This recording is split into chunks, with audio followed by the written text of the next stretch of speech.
Okay, floor pulser ang gagawin natin, mga puting-ting. Umuugong lang po siya. Buksan muna natin siya, mga puting-ting, kung bakit siya umuugong. Maganda po ang floor polisher na ito, mga puting-ting. Floor polisher na siya at vacuum din po siya. Marami po ang tatanggalin dito. Yung brush niya. Tapos may takip po yung lalagyan ng brush, no? Yung bilog na yan. Tatanggalin din po natin yan, mga puting-ting. Tatlo yan.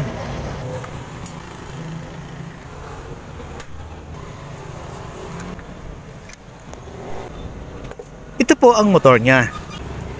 Tanggalin muna natin siya. Baklasin muna natin siya. Tanggalin muna natin yung coil. Yan po yung armature. Yan po yung bearing. Tanggalin din po natin yung carbon. Dalawa po ang carbon niya, mga puting-ting, no? Magkabilaan.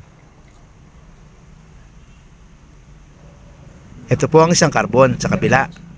Yan po yung switch niya. Nakalagay sa handle. Disconnect muna natin yung coil. Para hindi po magasgas yung coil, tanggalin muna natin yung coil niya. May ilaw, yan po yung light indicator niya. Tanggalin muna natin, no, yung housing ng armature. Medyo matigas siya. Bakit kaya? Meron siyang dalawang screw, pero wala na yung ulo. Sikwatin na lang natin siya, mga puting-ting. Ayan. Yan naman po yung nagpapaikot doon sa tatlong bilog na tinanggal natin kanina, mga puting-ting. Tignan po natin yung bearing sa taas. Umuuga-uga na. Tignan din po natin yung bearing sa ilalim. Tanggalin muna natin yung LC. Yung LC na yan, mga puting-ting, yan po yung vacuum niya.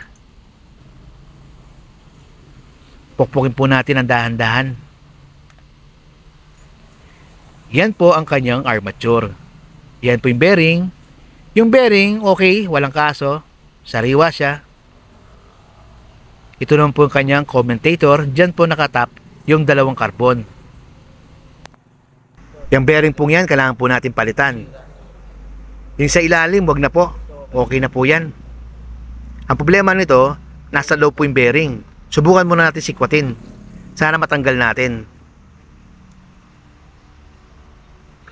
Natanggal siya, pero hindi sumama yung nasa shafting. Ayan po yung mga bulitas. Itong hindi natanggal na ito, mga puting-ting, kailangan po natin pamasin siya para matanggal. Pag natanggal na po yan, bili po tayo ng bagong bearing. At magiging okay na po ang inyong floor polisher. Mas maganda, mga puting-ting, pag gumagawa po kayo nito, i-video po ninyo. Para may guide po kayo kung paano po ibalik. Okay, mga puting-ting, salamat po sa panonood po ninyo. God bless po sa ating lahat.